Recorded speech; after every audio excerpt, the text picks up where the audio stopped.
وَلَقَدْ يَسَّرْنَا الْقُرْآنَ لِلذِّكْرِ فَهَلْ مِن مُّدَّكِرٍ۔ واجب الاحترام، برادران اسلام، اللہ کا بے حد احسان ہے جس نے ایک مرتبہ پھر ہم جیسے گناہگاروں کو رمضان المبارک جیسا عظیم اور بابرکت مہینہ عطا فرمایا۔ ماہ رمضان اللہ کا انعام اور عطیہ ہے، اس سے نفع اٹھانے کی ذمہ داری خود انسان کی ہے کہ ماہ رمضان میں ایسی محنت اور جد و جہد کرے جس کی وجہ سے اس کی مغفرت اور بخشش ہو جائے۔ رمضان نیکیوں کا، مغفرت اور بخشش کا سیزن ہے۔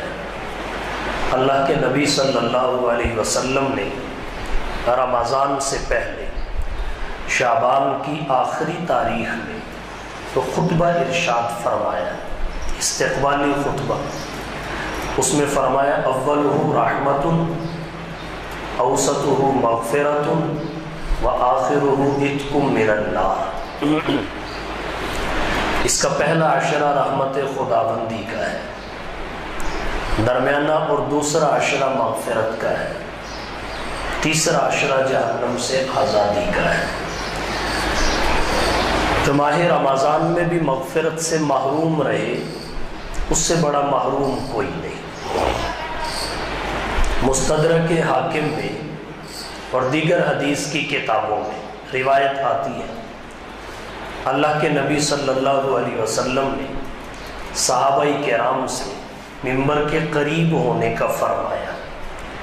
صحابہ ممبر کے قریب ہو گئے، آپ نے ممبر کی پہلی سیڑھی پہ قدم رکھا، آمین فرمایا، دوسری پر قدم رکھا، پھر آمین، تیسری پر قدم رکھا، پھر آمین۔ جب خطبہ سے فارغ ہوئے، صحابہ کرام نے سوال کیا، اللہ کے رسول اس سے پہلے ایسی بات نہیں سنی گئی،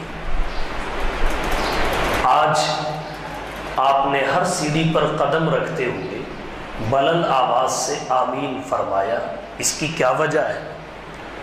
حضور صلی اللہ علیہ وسلم نے فرمایا جبریل آئی تھی، جب میں پہلی سیڑھی پہ قدم رکھنے لگا انہوں نے کہا ہلاک اور برباد ہو جائے وہ شخص جو رمضان کا مہینہ پائے اور اس کی مغفرت نہ ہو۔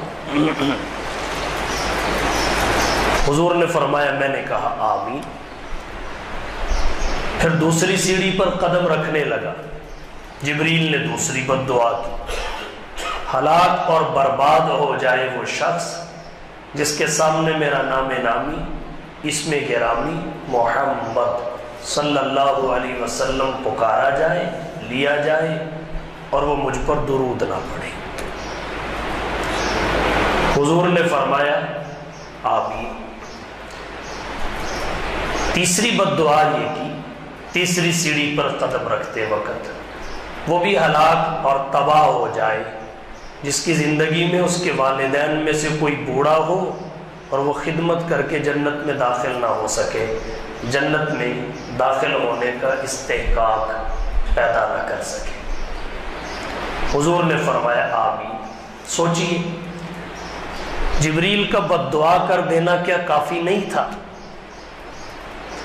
جب اللہ کے نبی نے آمین بھی کہہ دیا تو اب ان تینوں اشخاص اور افراد یا تینوں قسم کے لوگوں کی ہلاکت، بربادی اور تباہی میں کیا تردد ہو سکتا ہے؟ ان میں پہلا شخص وہ ہے جو رمضان کا مہینہ پائے اور اس کی مغفرت نہ ہو، مغفرت سے محروم رہے، اس سے بڑا محروم کوئی نہیں ہے۔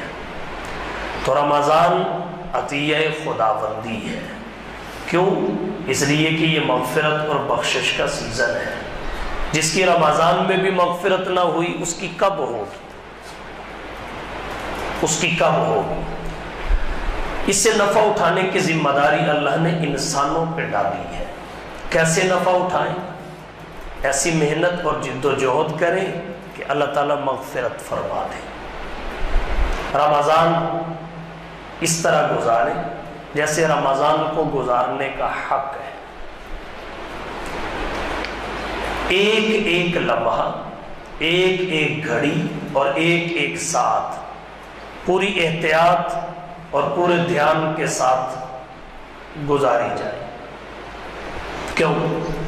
اس لیے کہ قاعدہ یہ ہے، فضیلت والے اوقات اور لمحات میں اگر نیکی کا اجر اور ثواب بڑھ جاتا ہے تو بدی کا گناہ اور عذاب بھی بڑھ جاتا ہے۔ رمضان کے مہینہ میں اگر نیکی بڑھ گئی، نیک عمل کی اجر اور ثواب بڑھ گیا تو گناہ اور عذاب بھی بڑھ چکا ہے برے اعمال کا۔ اس لیے رمضان المبارک نیکیاں کرتے ہوئے گزارنا چاہیے، عبادات میں گزارنا چاہیے۔ رمضان کی عبادات 3 قسم کی ہے۔ رمضان میں اہل ایمان جو عبادات کرتے ہیں وہ 3 قسم کی ہیں۔ نمبر 1 معمول کی عبادات، جیسے فرض نمازیں ہیں اور اپنی شرائط کے ساتھ جمعہ فرض ہے، یہ معمول کی عبادات ہیں۔ رمضان ہو یا غیر رمضان، یہ سال بھر کے لیے ہے۔ 5 نمازیں بھی سارا سال پڑھی جاتی ہیں اور جمعہ بھی سارا سال ہر مہینے میں اور ہر مہینے کے جمعہ کے دن میں ادا کیا جاتا ہے۔ دوسری قسم رمضان کی عبادات کی وہ عبادات ہیں جو فقط رمضان کے ساتھ خاص ہیں، غیر رمضان میں نہیں ہوتی۔ ان میں سب سے پہلے تراویح ہے، جیسے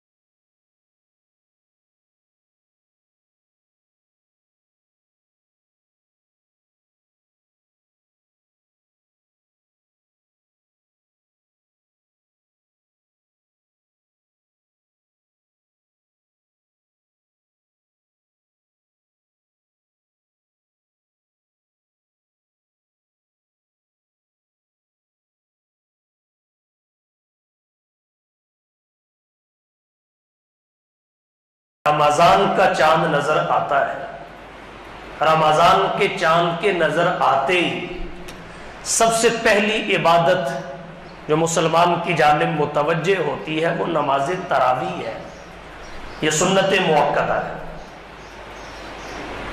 بخاری شریف میں اس کی فضیلت میں ایک حدیث آتی ہے، حضور صلی اللہ علیہ وسلم نے فرمایا، من قام رمضان ایمانا واحتسابا غفر له ما تقدم من ذنب، جو شخص رمضان کا قیام کرے حالت ایمان میں، ریاکاری کے لیے نہیں، نمود و نمائش، دنیاوی اغراض و مقاصد کے لیے نہیں، احتساب، ثواب کی نیت سے، ثواب حاصل کرنے کے لیے، ایمانا واحتسابا غفر له ما تقدم من ذنب، اس کے سابقہ صغیرہ گناہ بخش دیے جاتے ہیں۔ کبائر کے لیے توبہ ضروری ہے اور کبائر اس عمل سے کمزور ضرور پڑ جاتے ہیں۔ تراویح رمضان کی خاص عبادات میں پہلی عبادت ہے جو رمضان کا چاند نظر آتے ہی شروع کر دی جاتی ہے۔ روزہ بعد میں ہے، اعتکاف بعد میں ہے، شب قدر کا تتبع، تلاش اور جستجو بعد میں ہے، صدقۃ الفطر بعد میں ہے، تراویح مقدم ہے۔ اس کے بڑے فضائل ہیں۔ ہمارا آج کا مسلمان روزہ رکھ لیتا ہے، تراویح میں بڑی سستی کرتا ہے، بجا ہے، روزہ فرض ہے، تراویح سنت مؤکدہ ہے، لیکن روزے کی کامل برکات تراویح کے ساتھ حاصل ہوتی ہے۔ جیسے کھانے کا کامل مزہ خالی روٹی میں نہیں ہے، سالن بھی ساتھ ہونا چاہیے۔ تو روزے کی کامل برکات اگر مسلمان چاہتا ہے تو روزے کے ساتھ تراویح شامل ہونی چاہیے رمضان کی عبادات۔ اول تو بہت سارے لوگ پڑھتے ہی نہیں، اور ایک المیہ اور ہے جو پڑھنے آتے ہیں، ان میں سے بھی اکثر 8 پڑھ کے کھسک جاتے ہیں۔ ہماری حنفیوں کی مساجد بھی 8 تراویح کے بعد خالی نظر آتی ہیں، چند نمازی رہ جاتے ہیں جو نماز تراویح ادا کرتے ہیں، چند نماز۔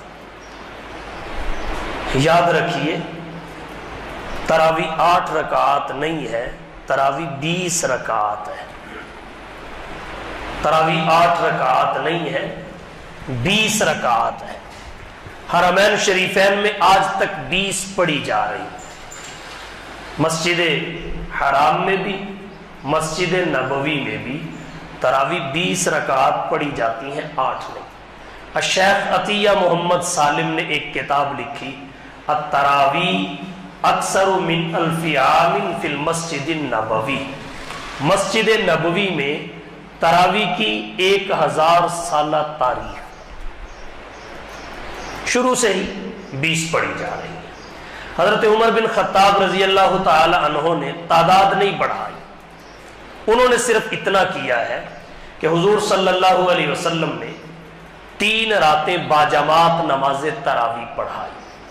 صحابہ کا ذوق و شوق ہر اگلی رات کو بڑھ جانے کی وجہ سے تعداد میں اضافہ ہوتا گیا۔ حضور صلی اللہ علیہ وسلم کو یہ خطرہ محسوس ہوا کہ ان کے ذوق و شوق کی وجہ سے نماز تراویح فرض نہ کر دی جائے اور میری امت کے لیے مشقت اور مشکل کا باعث نہ بن جائے۔ حضور رحمت للعالمین تھے، اپنی امت کی سہولت پیش نظر رکھتے تھے۔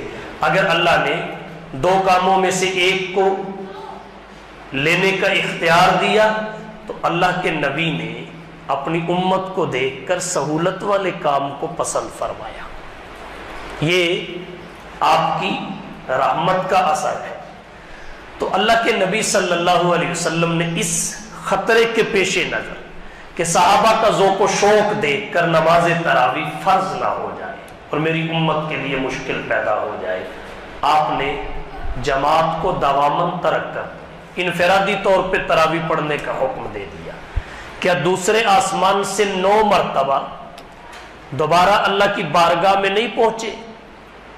حضرت موسیٰ کے مشورے کے بعد دوسرے آسمان سے آتے ہوئے جب معراج سے آ رہے تھے 9 مرتبہ اللہ کے دربار میں نہیں گئے نماز میں تخفیف کے لیے کہ میری امت کے لیے مشکل پیدا نہ ہو جائے؟ نبی کے لیے تو کوئی مشکل نہیں تھی، تو آپ نے بھی امت کی مشکل اور مشقت کو سامنے رکھتے ہوئے دامن تراویح کی جماعت کو ترک کر دیا، انفرادی طور پر پڑھنے کا حکم دیا۔ جو 3 راتیں اللہ کے نبی نے پڑھائی وہ بھی 20 رکعات تھی، اس کے بعد آپ نے جو انفرادی پڑھی وہ بھی 20 رکعات تھی۔ مصنف ابن ابی شیبہ میں حضرت عبداللہ بن عباس سے متعدد سندوں کے ساتھ مروی ہے، ان رسول اللہ صلی اللہ علیہ وسلم کان یصلی فی رمضان 20 رکعتا والوتر، رسول اللہ صلی اللہ علیہ وسلم رمضان میں 20 رکعت تراویح اور وتر پڑھتے تھے، تو معمول نبوت 20 رکعات کا تھا، 8 کا نہیں تھا۔ تو آپ کے زمانہ حیات میں انفرادی طور پہ پھر تراویح پڑھی جانے لگی۔ حضرت ابو بکر صدیق کے زمانہ خلافت میں بھی یہی معمول برقرار رہا، اگرچہ فرضیت کا خطرہ ختم ہو چکا تھا، اس لیے کہ فرض ہونا تھا وحی کے ذریعے، جب حضور دنیا سے چلے گئے تو وحی کی آمد بھی بند ہو گئی، اب فرضیت کا خطرہ تو نہیں رہا۔ لیکن حضرت ابو بکر صدیق رضی اللہ تعالی عنہ کا زمانہ خلافت مختصر تھا، کم و بیش 2 سال چند مہینے، اور فتنے بہت زیادہ ظاہر ہو چکے تھے، اس لیے وہ انہی میں مصروف رہے یہاں تک کہ ان کا انتقال ہو گیا۔ اس کے بعد حضرت عمر بن خطاب رضی اللہ تعالی عنہ خلیفہ بنے۔ حضرت عمر بن خطاب کا زمانہ خلافت بھی طویل تھا، حضرت ابو بکر کے زمانہ خلافت کی بنسبت کم و بیش 10 سالوں پر مشتمل اور محیط تھا، اور فتنے بھی دبک چکے تھے۔ حضرت عمر کو دیکھ کے شیطان راستہ چھوڑ دیتا تھا، فتنوں کی کیا مجال کہ حضرت عمر کے زمانے خلافت میں جمے رہے۔ تو حضرت عمر بن خطاب رضی اللہ تعالی عنہ نے پھر کیا کیا؟ حضرت ابی بن کعب جو صحابہ میں سب سے بڑے قاری تھے، اقرأ الامہ، حضرت عمر نے تمام صحابہ اور مسلمانوں کو حضرت ابی بن کعب کی اقتداء میں باجماعت نماز تراویح پڑھنے کا حکم دے دیا، جو فرضیت کے خطرے کے پیش نظر اللہ کے نبی نے جماعت ترک کی تھی، حضرت عمر نے بس اسے بحال کیا ہے۔ تعداد وہی تھی جو نبی کے زمانے حیات سے چل رہی تھی، اور وہ 20 رکعات ہے، 20 رکعتیں۔ تعداد میں کمی بیشی حضرت عمر نے نہیں کی، یہ جان چھڑانے کے لیے کہا جاتا ہے یہ حضرت عمر کا کارنامہ ہے، یہ حضرت عمر کا کارنامہ ہے۔ اور جو نعم البدعۃ ھذہ کے الفاظ حدیث کی کتاب میں آتے ہیں کہ دیکھ کر کہا نعم البدعۃ ھذہ، وہ رکعات کی تعداد کے بارے میں نہیں ہے، وہ جماعت کے بارے میں ہے، کیونکہ رکعتیں گنی جاتی ہیں اور جماعت دیکھی جاتی ہے۔ تو جسے بدعت کہا وہ تو ہم سارے کر رہے ہیں۔ بدعت لغوی معنی میں ہے، اصطلاحی اور شرعی معنی میں نہیں۔ تو جسے بدعت کہا وہ تو ہم سارے کر رہے ہیں، باجماعت پڑھ رہے ہیں۔ اور جو اللہ کے نبی سے ثابت ہے، صحابہ کا تعامل ہے، آج تک حرمین میں معمول جاری ہے، اس کو ہم بدعت کہہ کے چھوڑنے کی کوشش کر رہے ہیں۔ یہ ہمارا طرز عمل درست نہیں ہے۔ تو حضرت عمر بن خطاب نے تعداد میں کوئی اضافہ نہیں کیا، انہوں نے صرف جماعت کو بحال کیا ہے۔ تو اس لیے ہمیں چاہیے ہم 20 رکعت تراویح کی پڑھیں، 20 رکعت۔ بڑی عجیب بات ہے، بہت سارے معاملات میں ہم حرمین شریفین کا حوالہ سنتے ہیں، یہ حرمین شریفین میں رفع الیدین ہے۔ تو بھئی حرمین شریفین میں تراویح بھی تو 20 ہیں،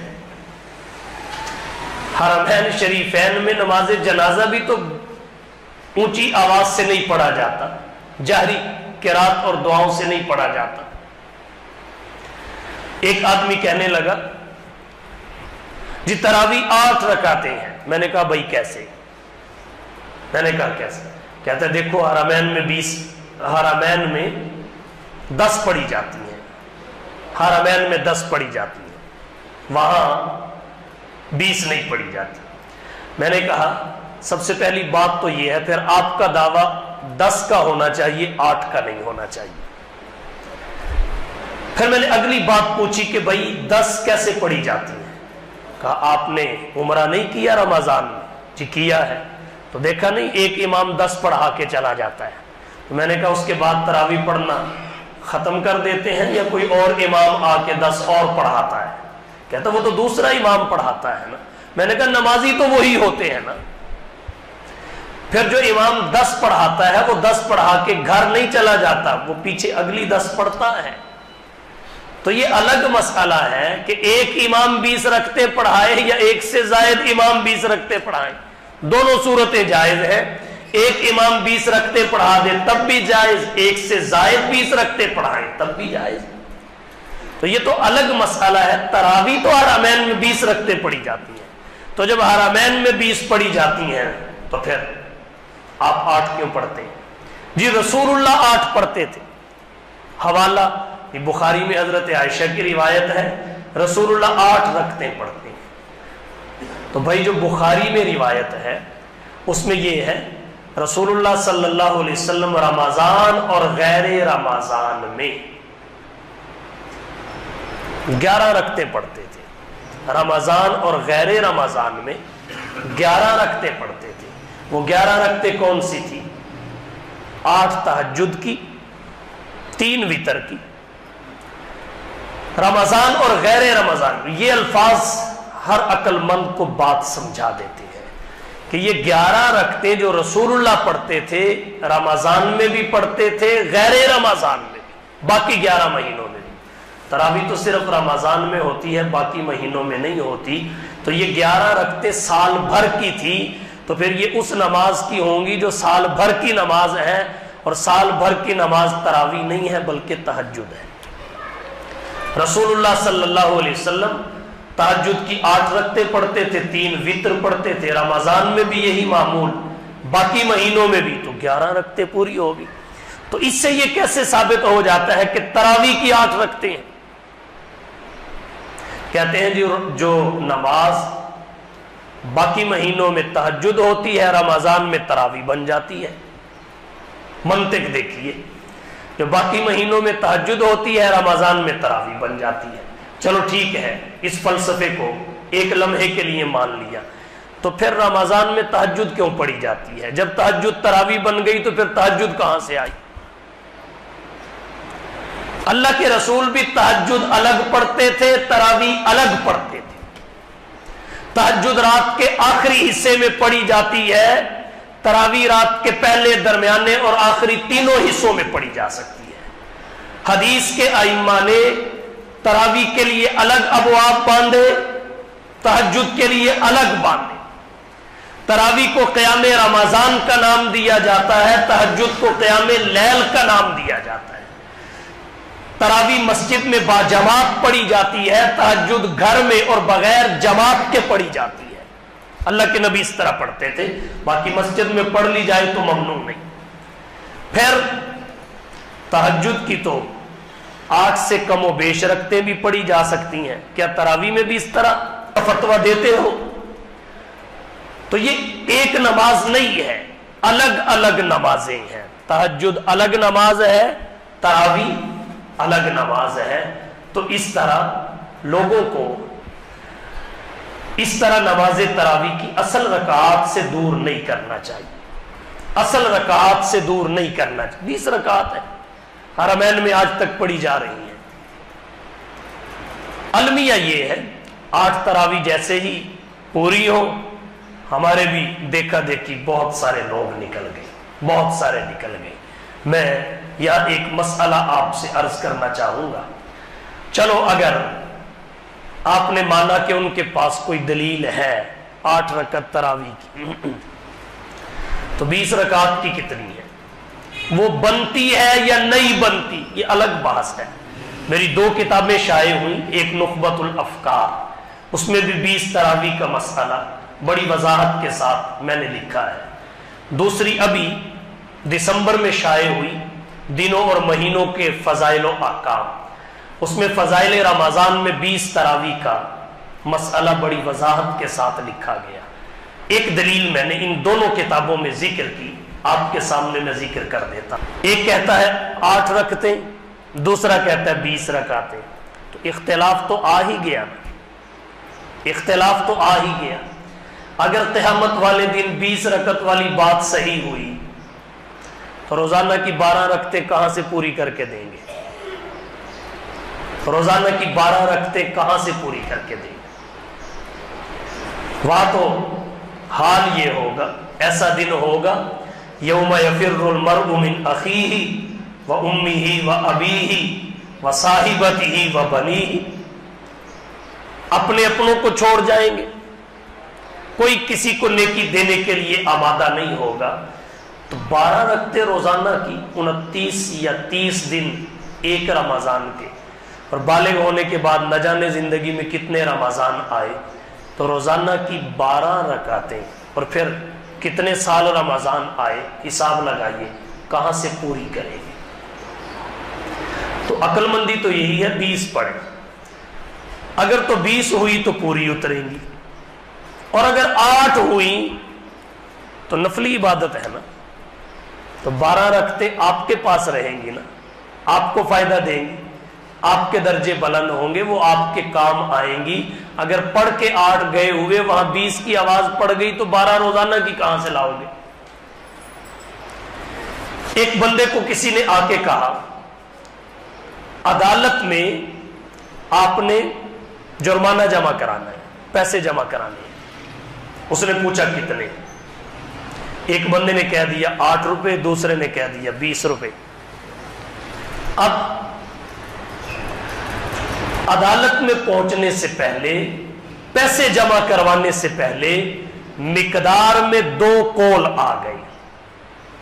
ایک کہہ رہا ہے 8 روپے، دوسرا کہہ رہا ہے 20 روپے. تو اب یہ بندہ جب عدالت میں جائے تو اس کو کتنے روپے لے کے جانے چاہیے؟ اس کو کنفرم نہیں.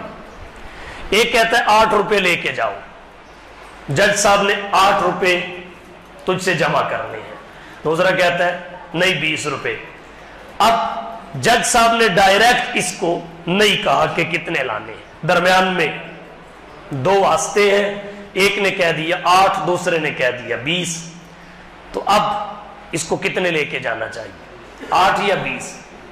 عقل مند ہوا تو 20 لے کے جائے گا.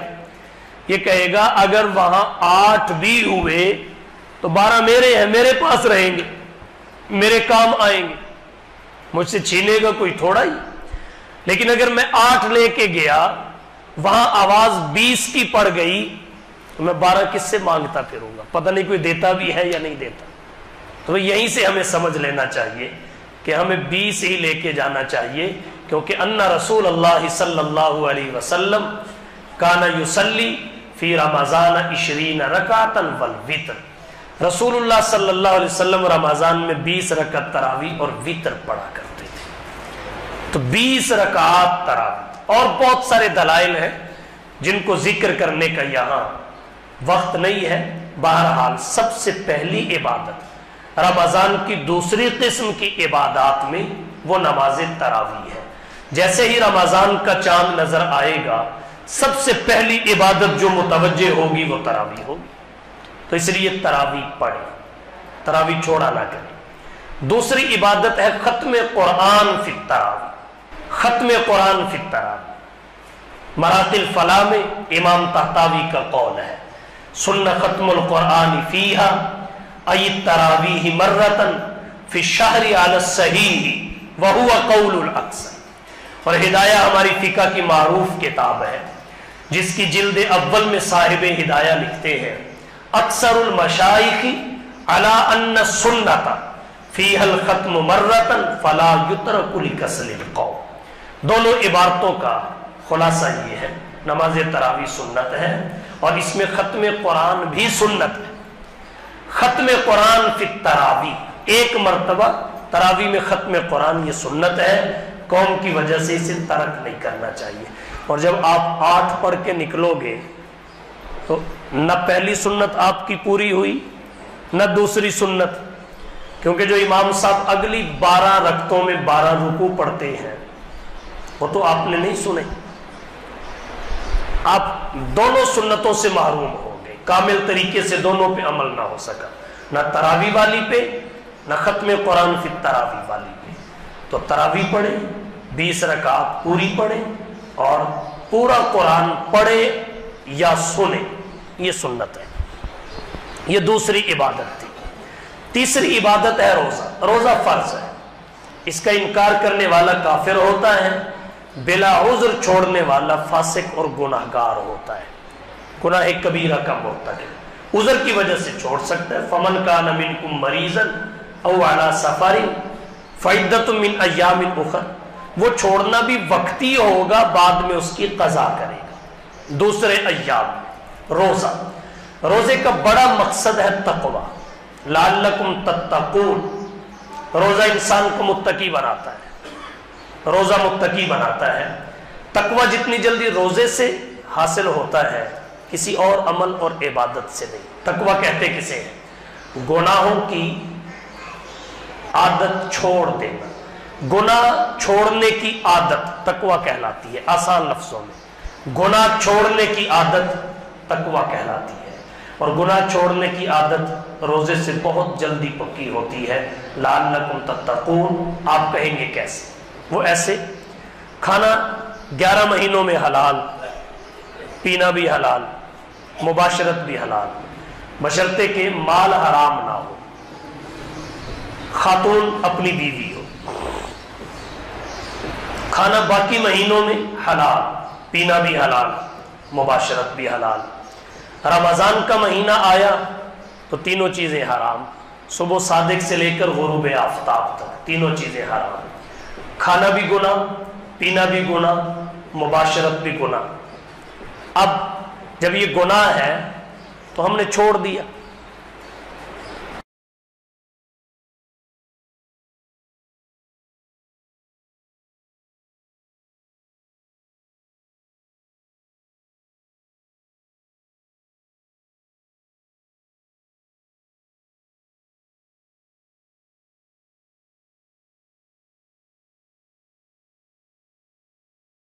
گناہ چھوڑ دیا، یہی ہے تقوی۔ مرغوب چیزیں چھوڑ دی، کھانا پینا جماع کرنا، مرغوب چیزیں چھوڑ دی کیونکہ گناہ ہے۔ تو جب بندہ سوچتا ہے یہ تینوں چیزیں 11 مہینوں میں تو حلال تھی، ایک رمضان کا مہینہ ہے جو اگرچہ ترتیب میں نامہ ہے لیکن غیر رمضان کی طرف نسبت کریں تو پھر یہ 12واں بن جاتا ہے، یہ تینوں چیزیں باقی مہینوں میں حلال تھی، رمضان میں آ کے حرام ہو گئی، اب ان کو اختیار کرنا یہ گناہ بن گیا، اور تقوی گناہ چھوڑنے کا نام ہے، ہم نے چھوڑ دیا۔ تو پھر یہ تقوی تب کامل ہوگا جب انسان یہاں تک سوچے کہ یہ جو باقی مہینوں میں حلال ہیں رمضان میں ہم چھوڑ رہے ہیں اس لیے کہ رمضان میں گناہ اور حرام ہے، تو جو چیزیں اللہ نے سال بھر کے لیے حرام کی ہیں، جھوٹ ہے، غیبت ہے، بہتان ہے، زنا ہے، شراب خوری ہے، رشوت ہے، نمازوں کو چھوڑنا ہے، تو سال بھر کے لیے حرام ہے، تو پھر یہ ہمیں یہ ساری چیزیں بطریق اولا ترک کر دینی چاہیے۔ جس اللہ کے کہنے پہ 11 مہینوں میں حلال چیزیں رمضان کے مہینے میں اللہ کے حرام کرنے کی وجہ سے حرام سمجھ کے چھوڑ دی، تو باقی چیزوں کو حرام کرنے والا بھی وہی ہے، اور ہر مہینے میں اسی نے حرام کیا ہے، تو وہ بطریق اولا چھوڑنی چاہیے۔ جب یہ جذبہ ہمارا ہوگا یہ ہماری عادت بن جائے گی، اور رمضان کی وجہ سے یہ عادت بن جاتی ہے، رمضان کی وجہ سے یہ عادت بن جاتی ہے، تو سال بھر کے لیے اس کے اثرات ہمارے اوپر رہیں گے اور ہم گناہوں کو چھوڑنے کی عادت پکی کر پائیں گے روزے کی وجہ سے۔ دیکھیے روزے دار کو کھانے پینے کی ضرورت محسوس ہوتی ہے، طلب محسوس ہوتی ہے، کھانے پینے کو جی بھی چاہتا ہے اور گھر میں موجود بھی ہے، روکنے ٹوکنے والا بھی کوئی نہیں، حتیٰ کہ دیکھنے والا بھی کوئی نہیں، تو پھر بھی وہ جیسے ہی ہاتھ بڑھاتا ہے تو کھینچ لیتا ہے کہ میرا اللہ تو دیکھ رہا ہے۔ یہی تقوی ہے، میرا اللہ تو دیکھ رہا ہے، یہ تقوی ہے۔ کوئی دیکھے نہ دیکھے اللہ کو دیکھنے کا یقین بندہ کر لے تو اس کے بعد پھر معاشرہ خود درست ہو جاتا ہے اگر یہ کیفیت پیدا ہو جائے۔ واقعہ آپ نے سنا ہوگا، حضرت عمر کے زمانے خلافت میں خاتون نے کہا تھا دودھ میں پانی ملا دو اپنی بیٹی سے، وہ اس لیے نہیں کہا تھا کہ وہ پانی ملوانا چاہتی تھی، پانی ملوانا نہیں چاہتی تھی، بلکہ وہ تربیت چیک کر رہی تھی، امتحان لے رہی تھی کہ میں نے جو تعلیم دی ہے، تربیت کی ہے، وہ کس حد تک پختہ ہوئی ہے، اسے کس حد تک قبول کیا ہے۔ اور ایسا کیا جاتا ہے، اہل اللہ بھی ایسا کرتے ہیں۔ ایک اللہ کے ولی نے اپنے مریدین کو ایک ایک جانور دیا، پہلے ان کی تربیت کی، تعلیم دی، پھر امتحان لیا، جانور دیا کہ جاؤ اسے ایسی جگہ ذبح کر کے آؤ جہاں کوئی دیکھ نہ رہا ہو۔ مریدین جانور اور چھری لے کے دوڑ پڑے، کوئی پہاڑ کے دامن میں چلا گیا، کوئی دیوار کی اوٹ میں چلا گیا، کوئی فصل میں چلا گیا، کسی نے کمرے کو بند کر کے ذبح کر لیا، تو اس طرح ذبح کر کے لے آئی۔ ایک مرید زندہ جانور لے کر پیر صاحب کی خدمت میں آ گیا، پوچھا بھائی تو نے کہاں ذبح کیا؟ کہ میں نے پہاڑ کے دامنے میں، وہاں کوئی بھی نہیں دیکھ رہا تھا، میں نے فلانے باغ میں، وہاں کوئی نہیں دیکھ رہا تھا۔ اس سے پوچھا تو نے ذبح کیوں نہیں کیا؟ وہ کہنے لگے جی مجھے ایسی جگہ ہی کوئی نہیں ملی جہاں کوئی نہ دیکھ رہا ہو۔ کہا مطلب؟ کہا میں جہاں بھی گیا اللہ مجھے دیکھ رہا تھا۔ تو امتحان بھی لیا جاتا ہے، تو وہ خاتون بھی امتحان لے رہی تھی کہ بیٹی دودھ میں پانی ملا دو، یہ نہیں چاہتی تھی کہ دودھ میں پانی ملایا جائے، امتحان لے رہی تھی تربیت کا۔ تو بیٹی کی تربیت کامل تھی، وہ کہنے لگی، ماں نے کہا بیٹی دودھ میں پانی ملا دو، تو بیٹی نے کہا امیر المومنین عمر کا حکم ہے دودھ میں پانی نہ ملایا جائے، ملاوٹ نہ کی جائے۔ اس نے کہا بیٹی عمر کون سا دیکھ رہا ہے؟ تو بیٹی نے کہا جس نے عمر کو بھیجا ہے وہ بھیجنے والا رب تو دیکھ رہا ہے۔ یہ تقویٰ ہے یہ روزے سے بڑی جلدی آ جاتا ہے، لعلکم تتقون، اس لیے روزہ رکھنا چاہیے۔ گناہوں کو چھوڑ دینا، گناہ نہ کرنے کی عادت تقویٰ ہے۔ اور گناہ کے بڑے اسباب دو ہیں، ایک شیاطین، دوسرا انسان کا نفس۔ شیاطین تو قید ہو جاتے ہیں، سلسلۃ الشیاطین، پیچھے نفس ہے، اس کو قابو میں لانے کے لیے شریعت کہتی ہے روزہ رکھو۔ شیاطین قید کر دیے گئے، نفس کی اصلاح کے لیے روزے کا حکم آ گیا، تو روزے سے نفس کی اصلاح ہوتی ہے، نفسانی خواہشات مغلوب ہو جاتی ہے، روحانیت غالب آ جاتی ہے، بہیمیت مغلوب ہو جاتی ہے، ملکوتیت اجاگر ہوتی ہے۔ تو روزہ یہ انسان کو متقی بناتا ہے، یہ تیسری عبادت ہے ماہ رمضان کی خاص عبادات میں۔ اس کے فضائل اور فوائد اپنی جگہ، یہ تفصیلی بحث ہے، اگلے جمعے کریں گے۔ چوتھی عبادت ہے اعتکاف، یہ سنت موقدہ علی الکفایہ ہے۔ ابھی سے ذہن بنا لیں کہ ہم نے اپنے گھر سے ایک بندہ اعتکاف میں مسجد بھیجنا ہے، ابھی سے۔ اس کی برکات سارا سال محسوس ہوں گی، رزق میں، کاروبار میں، جان میں، عزت و آبرو میں، ہر چیز میں۔ اور ایک عبادت ہے شب قدر کی جستجو اور تلاش، وہ شب قدر جو 1000 مہینوں سے بہتر ہے۔ اگر سالوں پہ اس کو ہم لے کے جائیں تو 83 سال 4 مہینے بنتے ہیں، 83 سال 4 مہینے۔ پھر لیلۃ القدر خیر من 1000 شہر فرمایا، 1000 مہینوں کے برابر نہیں، بہتر۔ اور بہتری کی مقدار کیا ہے، اس کو اجمال میں رکھ دیا، اس کی تفصیل ذکر نہیں کی۔ اللہ جانتا ہے 1000 مہینوں سے کتنی بہتر ہے، ہو سکتا ہے کئی ہزار بہتری میں آ جائیں، جس کا جتنا اخلاص ہو اس کے لیے اتنی ہی بہتر ثابت ہو۔ تو یہ دوسری قسم کی عبادات ہے۔ تو ماہ رمضان میں جو عبادات کی جاتی ہیں وہ 3 قسم کی ہیں۔ نمبر 1 معمول کی عبادات، جیسے فرض نمازیں اور جمعہ اپنی شرائط کے ساتھ۔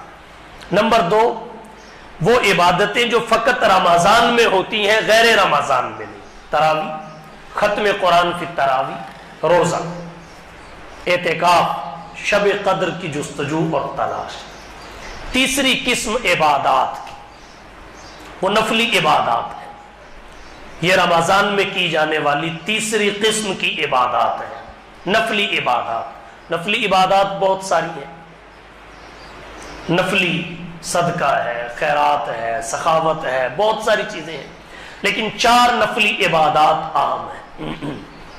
ایک قرآن کریم کی تلاوت کا اہتمام، قرآن کی تلاوت کا اہتمام رمضان اور قرآن کا چولی دامن کا ساتھ ہے۔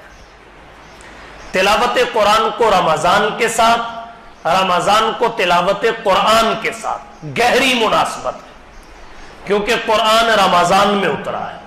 شہر رمضان الذی انزل فیہ القرآن، ایک خاص رات میں، شب قدر میں، لوح محفوظ سے آسمان دنیا پر اللہ نے قرآن کریم کو نازل فرمایا۔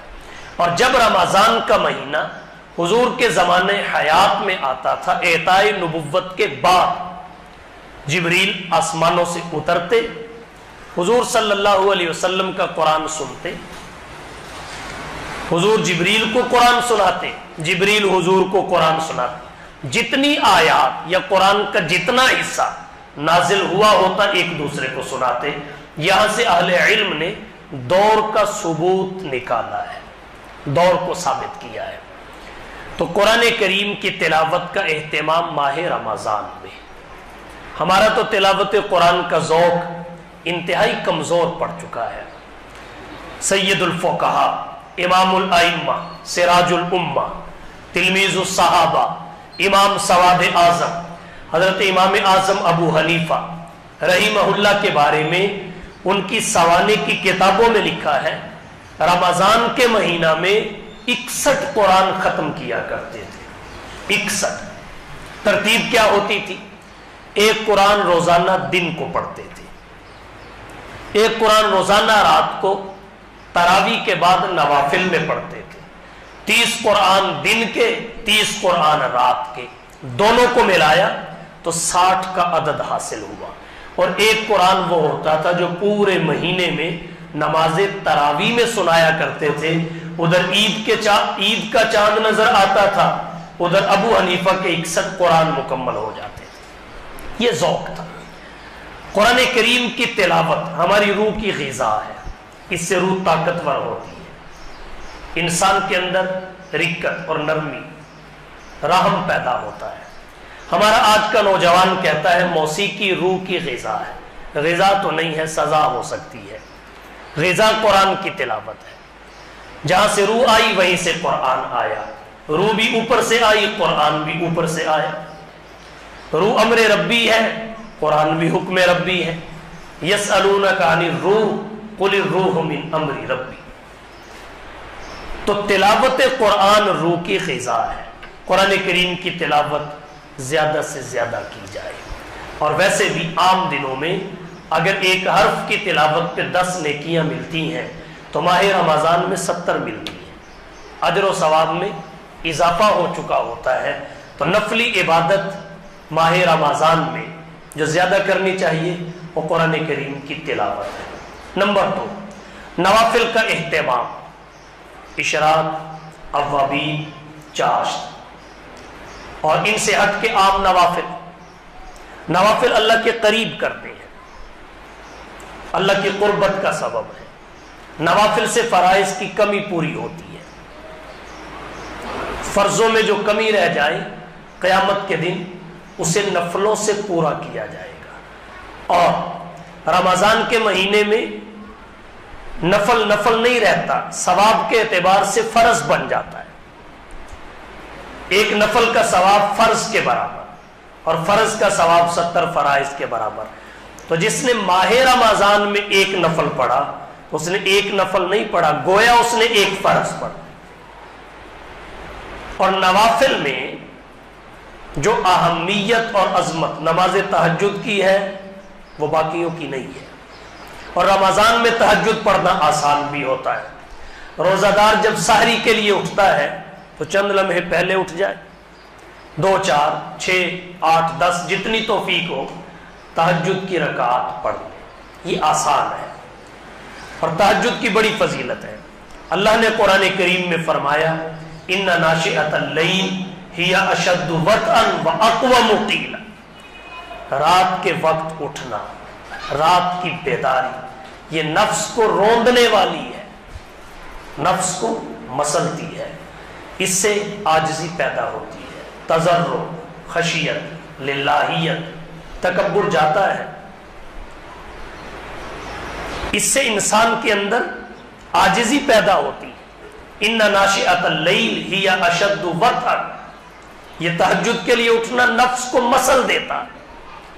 اور نفس اور ناک ہی ہے جس نے ہمیں پریشانی میں مبتلا کیا ہوا ہے.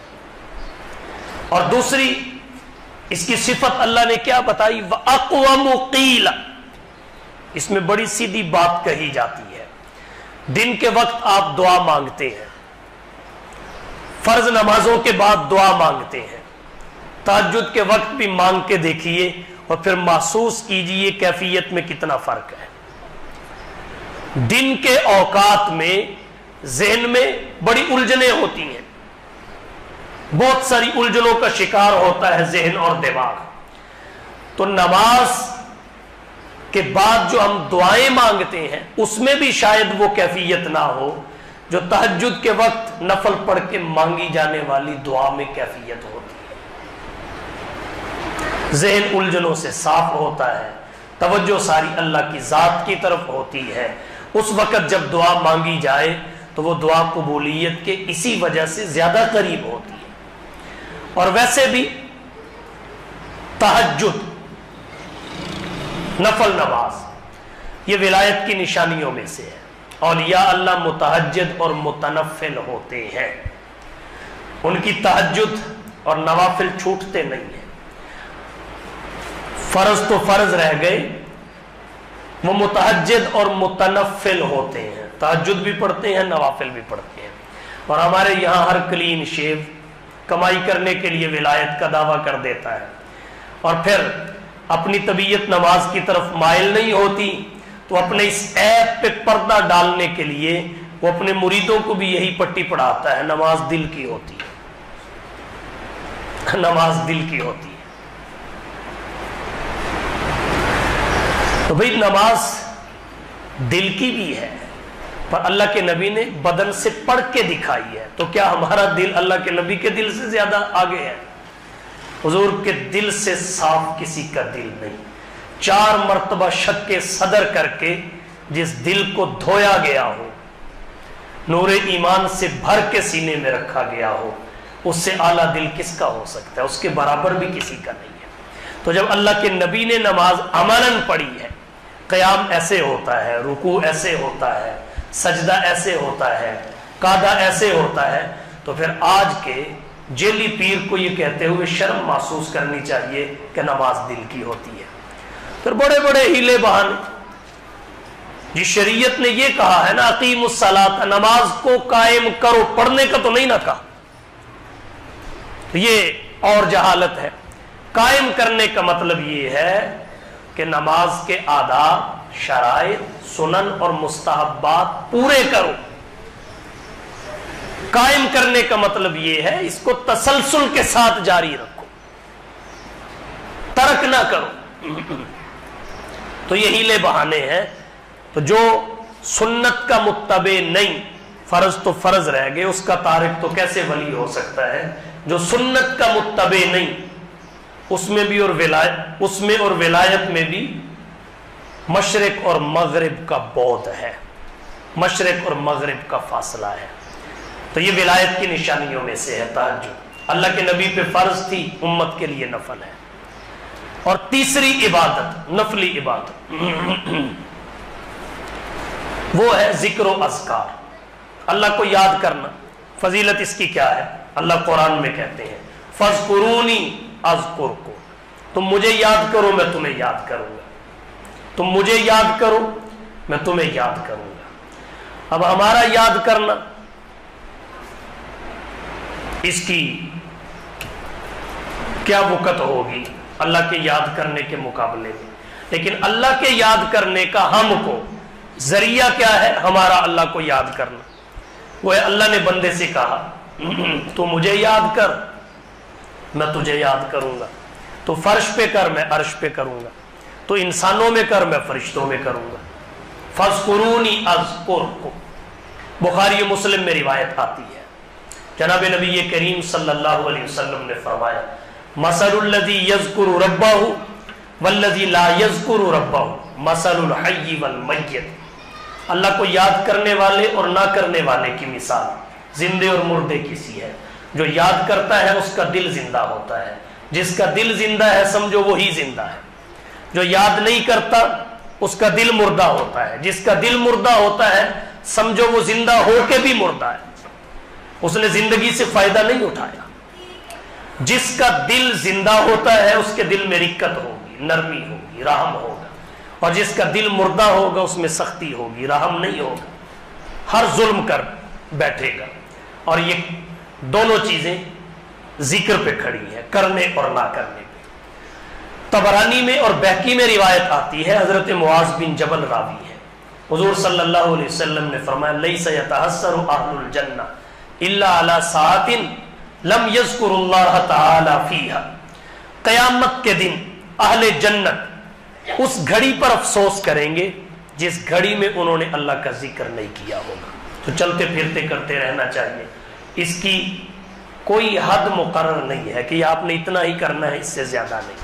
یہی وہ عبادت ہے جو غیر محدود ہے، اسی کے لیے فرمایا اذکر اللہ ذکرا کثیرا، ہر عبادت کی مقدار مقرر ہے، اس کی کوئی مقدار نہیں۔ پھر دیگر عبادات کا وقت بھی مقرر ہے، اکثر عبادتیں موقت ہیں، کچھ غیر موقت بھی ہیں، لیکن ذکر غیر موقت عبادت ہے۔ اکثر عبادتیں شرائط کے ساتھ مشروط ہیں، قرآن کریم کو چھونا یہ وضو کی شرط کے ساتھ، نفل پڑھنا وضو کی شرط کے ساتھ مشروط ہے، لیکن ذکر کسی شرط سے مشروط نہیں ہے، اس لیے کہ اللہ اس کی کثرت انسان کو نصیب کرنا چاہتے ہیں، ساری شرطیں اٹھا دیں۔ یہ دلوں کی پالش ہے، یہ اللہ کے قریب کرتا ہے، تو اللہ کا ذکر کیا جائے، اور قرآن کریم کی تلاوت بھی اگرچہ اللہ کے ذکر میں شامل اور داخل ہے۔ اس سے علاوہ آپ استغفار کریں، درود شریف پڑھیں، پہلا کلمہ پڑھیں، تیسرا کلمہ پڑھیں، مسنون اور معصور دعائیں پڑھیں، سب اللہ کے ذکر اور اذکار میں شامل ہیں۔ ایک اور اہم عبادت وہ ہے اللہ سے مانگنا، جس کو ہم دعا کہتے ہیں۔ ہمارا معاشرہ دعا کی صرف یہ ایک حیثیت جانتا ہے کہ کوئی ضرورت پڑے تو اللہ کے سامنے ہاتھ پھیلا دو۔ بجا ہے الدعاء سلاح المومن، دعا مومن کا ہتھیار ہے، ضرورت کے وقت کام آتا ہے۔ لیکن اس کی ایک اور حیثیت بھی ہے، وہ حیثیت عبادت کی ہے۔ اللہ سے مانگتے رہیں، ضرورت نہیں پھر بھی مانگے۔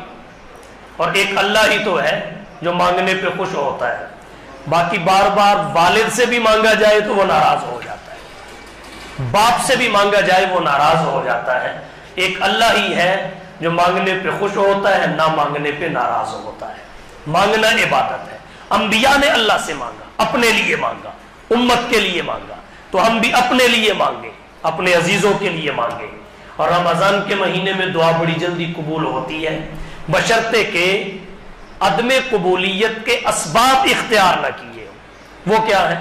سارا سال بندہ، سارا دن بندہ روزہ رکھے، نہ کھایا نہ پیا نہ مباشرت، شام کے وقت دسترخوان پہ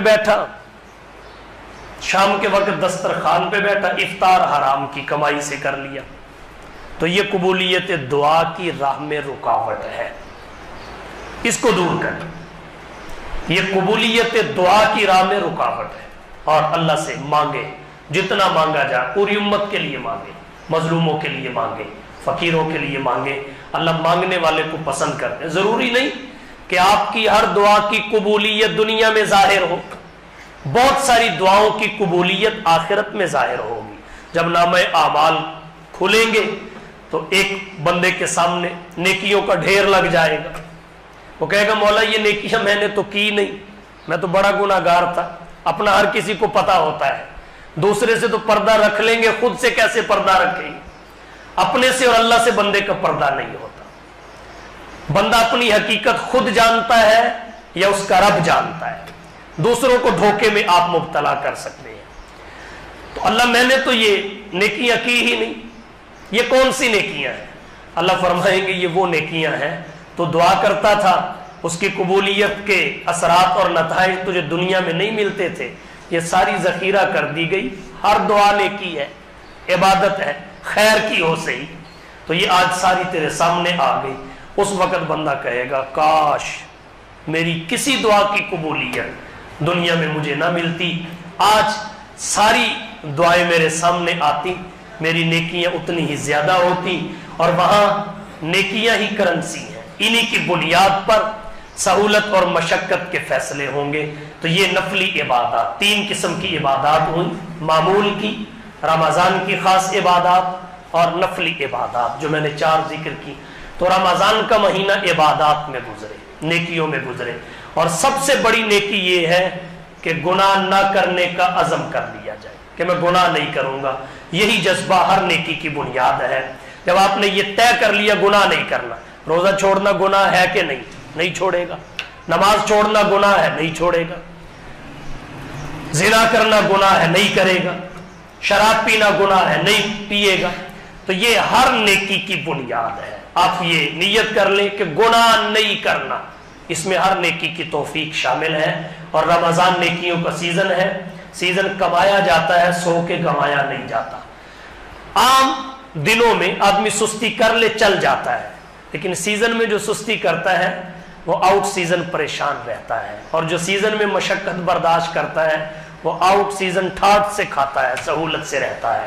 یہ نیکیوں کا سیزن ہے، اسے کمائیے تاکہ جب جنت میں جائیں تو ٹھاٹ سے رہیں، وہاں کی کرنسی یہی ہے۔ اور پھر عقل مند آدمی سیزن اکیلا نہیں لگاتا، اپنے چھوٹے چھوٹے بچوں کو بھی یہ ہمارے یہاں مدرسہ کی اجتماعی قربانی کے لیے جو کسائی آتے ہیں، عام دنوں میں بڑے آدمی جانور ذبح کرتے ہیں، بچے نہیں ہوتے، لیکن جب یہاں آتے ہیں بڑے 3 ہوتے ہیں، چھوٹے 13 ہوتے ہیں۔ میں کہتا ہوں یار تم یہ کیا کر رہے ہو، ان کو تو گوشت بنانا نہیں آتا۔ وہ کہتے ہیں بھلے بنانا نہیں آتا، یہ ہمارا سیزن ہے۔ تو سیزن میں ابھی گندم کی کٹائی کا سیزن ہے، دیہاتوں میں نکل جائیے، چھوٹے چھوٹے بچے بھی کٹائی کر رہے ہوں گے، مردوں کے ساتھ خواتین بھی شامل ہوں گی، اور جب ان سے وجہ پوچھی جائے گی وہ یہی کہیں گے یہ 4 دنوں کا تو سیزن ہے، یہ مہینے بھر کا تو سیزن ہے، اگر ہم نے یہ کما لیا تو ہمارا سال بڑی آسانی کے ساتھ گزرے گا۔ میں بھی کہتا ہوں یہ نیکیوں کا سیزن ہے، 29 یا 30 دنوں کا ہی تو ہے، خود بھی روزہ رکھیں، بیوی بچوں کو بھی رکھوائیں، خود بھی سحری افطاری کریں، بیوی بچوں کو بھی کروائیں، خود بھی تلاوت کریں، انہیں بھی شامل کریں، خود بھی سخاوت کریں، انہیں بھی شامل کریں، خود بھی ذکر اذکار کریں، انہیں بھی اٹھا لیں، تاکہ سیزن خوب کمایا جائے، کیونکہ جو سیزن کما لیتا ہے وہی آرام کو پا لیتا ہے۔ اللہ تعالیٰ اس ترتیب سے ہمیں رمضان گزارنے کی توفیق عطا فرمائے۔ تو میں نے مختصر لفظوں میں ذکر کیا ہم رمضان کیسے گزاریں، اللہ ہمیں اس کی سمجھ اور اس پر عمل کی توفیق بخشے۔ وآخر دعوانا ان الحمدللہ۔